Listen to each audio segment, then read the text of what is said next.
Are you holding back your unique gifts for a special occasion? I'm wearing right now my yellow shirt, and this is the shirt that whenever I wear it, I think to myself, I'm like, all right, this is the day I want to be visible. I want to be seen. And so I go out in the world, I'm like, I'm going to wear my yellow shirt. And when I wear that shirt, I shall be seen. It's a powerful shirt. There are times where I've worn yellow. I've been featured by Gary Vaynerchuk. I've been noticed down the street. Like, this is a shirt that says, hey, I'm here and you're going to see me. And because of it, it's a powerful shirt. I had made it a point to reserve it for special occasions only, for times where I felt like I needed to be seen or I wanted to be seen. And it occurred to me last week that actually, for the game that I'm choosing to play, to lead a movement, to lead people through an uncommon path, through uncharted journeys, and to really be a thought leader, just a leader in overall, there's an element here where this shirt and what it represents is far greater than something that should be pulled out only on special occasions.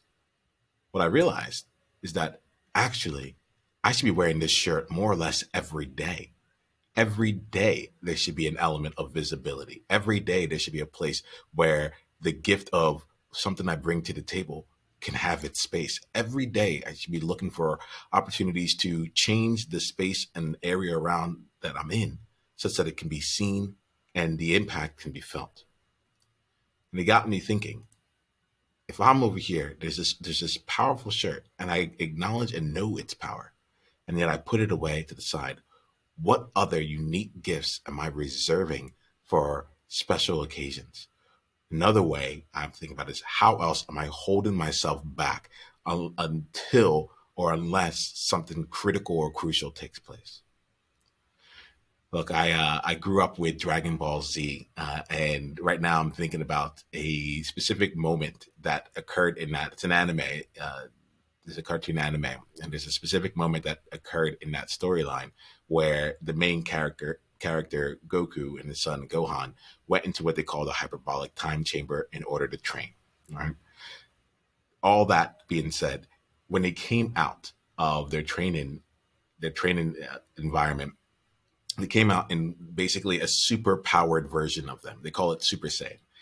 It's characterized by like straight, spiky, blonde hair and glowing yellow lights and such. And they came out in this space. Now, the reason that this was really important was because most of the time people would go they would show up in a battle or in a confrontation in a normal fashion and then have to charge up and transform into this superpowered state. However, they left the training area in that state and chose to remain in it 24/7. And the significance of that was that now they no longer needed to charge up for any situation. They were already ready. They were already bringing whatever they needed, and they were able to go and take things to the next level because they were also able to build their muscle and build the stamina and capacity to stay in that state for longer periods of time, such that when bigger and bigger bad guys came their way, they were able to now move on to the level beyond that, as opposed to starting out from more or less zero and then revving themselves up to where they need to be and then trying to find just that little bit more to go another stage. That wasn't the way that they played it. They just stayed in that state 24/7. And I think about that here with me right now in the visibility. I'm not lost that it's a yellow shirt. But the same principle applies. And I'll use me as an example here, but then, like, as I'm saying this, I know that you are also able to think about this for yourself in terms of areas where you may be holding back, right? If I choose to show up in the world every day as though I'm visible and build the stamina and capacity for that, what might change as a result? In fact, this video happened as a result. I hadn't made a video like this in a little while. And just in choosing to show up and say, I'm stepping into that visibility as a regular thing, something's already shifted. I want you to think for yourself here. What's one unique gift that you have? What's one thing that you tend to hold back and you're like, well, this will razzle dazzle them. This one I need to save and store and hold precious, because if I let it out too soon, I won't have access to it, or it won't have impact, or everyone will just kind of expect it. What if that thing that you're holding off for these special occasions was actually part of the path for you to go on your uncharted journey, for you to see whatever lies beyond what you're already created and actually play more fully and more consistently in your next level? What is that thing for you? You might have many of those things. There might be a way that when you feel like you show up in the world or you're in your leadership, these certain components come in and you reserve it until those times.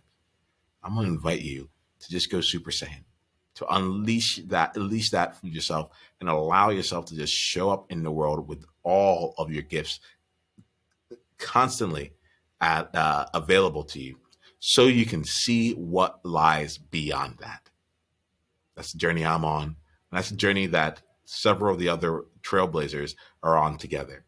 I'm going to invite you to take some time and let me know what is that gift for you, and take the next 24 hours to simply allow that gift to be seen and to shine out in the world.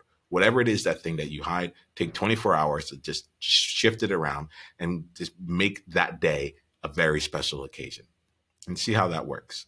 Let us know where that goes, and let's continue the conversation.